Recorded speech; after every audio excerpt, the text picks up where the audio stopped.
Hello Fantasy Faithfuls and welcome to Season 2, Episode 7 of CSD Head-2-Head. Today we are looking at Carson Wentz and Jimmy Garoppolo. Wentz is currently being drafted 62nd overall, while Garoppolo goes 85th overall. Wentz trying to throw. He can run as well. Couple of play fakes. He dove for the goal line. Touchdown, Philadelphia. Starting off, we're breaking down the passing of Carson Wentz. His passing patterns show us a quarterback that prefers to throw to the outside of the numbers and especially outside in the shorter zones. He is very evenly distributed and showcases no clear favorite side. These are very typical passing patterns. Wentz completion percentage in the deeper zones are all below league average and especially over the middle. The middle does not hurt him too much since he rarely throws there, but the shorter zones are all above the 60% benchmark, so no reason for concern. His touchdown rate over the last 2 years is 7.8, which is crazy high, and expect this to go down slightly. He gets sacked on 6% of his dropbacks, which is around league average. The yards per completion is where he really shines. He gains 3 more yards per completion to the outside deep zones than the rest of the league.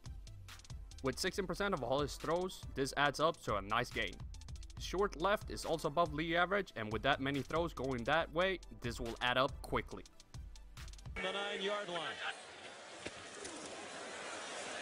Wentz stays on his feet, gets it off, and it's a touchdown. Now let's take a look at Jimmy Garoppolo. Garoppolo throws a crazy amount of passes to the shorter zones, with the left side of the field being the dominant one. He also throws way more passes over the middle than the rest of the league. The short middle is something to focus on later on in this video. His completion percentage is in the deeper zones a little bit all over the place. The deep middle is above league average, while the sides are well below. The shorter zones are on par with the rest of the league, being right on average. His touchdown rate in 2017 was 3.8, but will increase significantly in 2018. He gets sacked on 4.3% of his dropbacks, which is amazing, but might increase somewhat in 2018. The yards per completion in the deep left zone is amazing, but with lack of completion percentage, the yards won't be there over the season. He will gain you most of the yards in the short middle with 16 yards per completion and a buttload of targets with high completion percentage. Back next to Garoppolo. Garoppolo on the move, throws, and it is caught. Touchdown, Trent Taylor. Now for the usability comparison. Garoppolo had 3 weeks but only played 6 games, so he was usable 50% of his games. Wentz played 13 and should have been started 9 of those for 69% usability.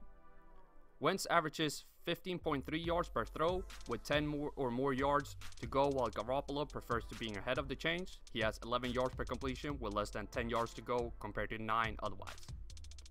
Garoppolo's most productive down is first down, going for 13 yards per completion, and Wentz is on third down where he averages 12. 5 seconds remaining. Garoppolo moving to his left, looking towards the end zone, he throws, touchdown!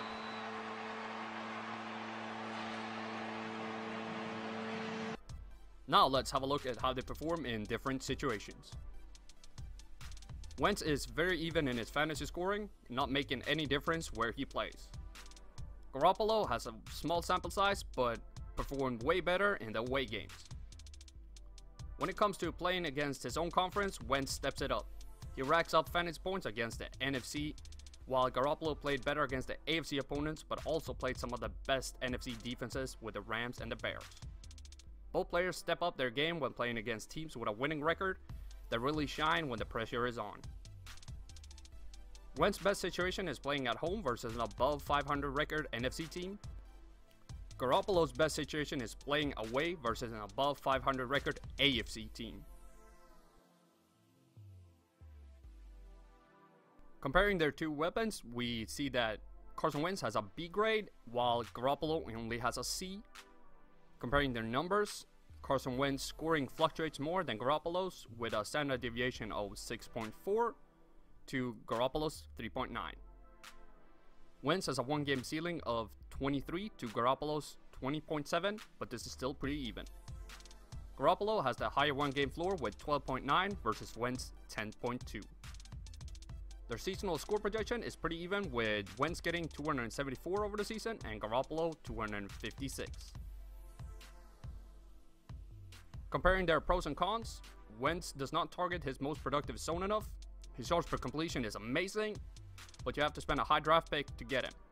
He will be startable almost every week he plays, and his numbers will most likely go down compared to last year.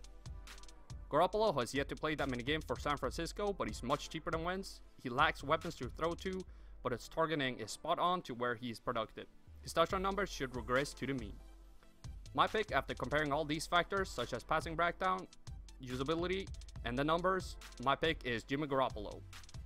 Don't forget to hit that like button and subscribe to the channel for more weekly content, and as always, the spreadsheets are dark and full of terror.